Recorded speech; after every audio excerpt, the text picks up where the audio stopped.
We had noticed as a school an increasing need to support the children with their emotional health and well-being, to help them navigate through the challenges that they face. The mental health of young people today is so important. We'd be negligent if we weren't teaching children to be emotionally responsible for themselves and teaching them how to do that. We see at school consistently low levels of severe and acute mental health problems. It's something that people who work in schools need to think carefully about and need to respond to. One of my colleagues, Kirsty Gittins, came across the 7 Habits and said that, Matthew, this is the programme that we were looking for. There is a massive need for us to still be developing character in the students that we work with. And what the Habits gives you is a framework that allows you to actually teach that character and help them to embed it and get in touch with what is important to them and their values. The 7 Habits motivate you, I think, to put more perspective into your everyday life. It's not about learning new material that you've got to put in. It's about looking at what you already do really well and just making it that one step better. When we were trained, it was just like, hang on, I get this, I know this, I'm doing this already in my own life, and I could immediately see the application.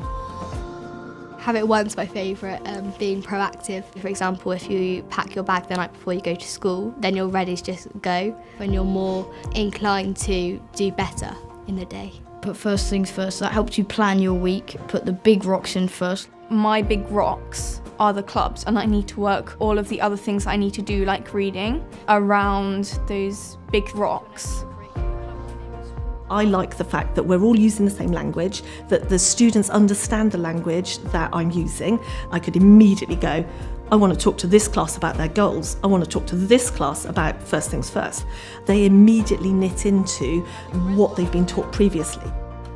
Begin with the end in mind, so that's like you want to think what your end goal is before you start doing anything. For example, because I do ballet, I'm aiming for my next exam to get a distinction.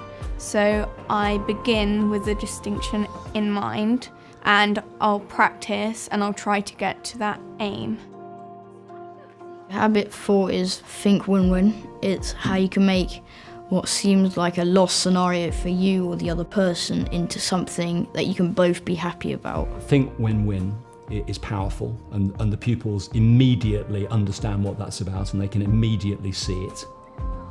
I have a rest before I do my homework. That's an example of sharpen the saw. Make sure that I've got everything done before I do the things that I want to do, and then I'm not stressing about it and I've sharpened the saw. It's definitely helped me personally as a teacher. And what is really important is that when you're modelling it, you model it explicitly with the students and showing weakness and being able to say, do you know what, I got that wrong. And actually I should have sought first to understand your point of view. The link to education and into my maths lessons has been great, and I've really used it with my Year 11, Year 10 groups. They need to be proactive in their learning and they need to think about what they're doing because they're the ones responsible for it. Whatever your school values are, they will still fit within the 7 Habits. It just gives you a framework and a set of practices that the students can actually start to live by those values. They actually start to do it as well.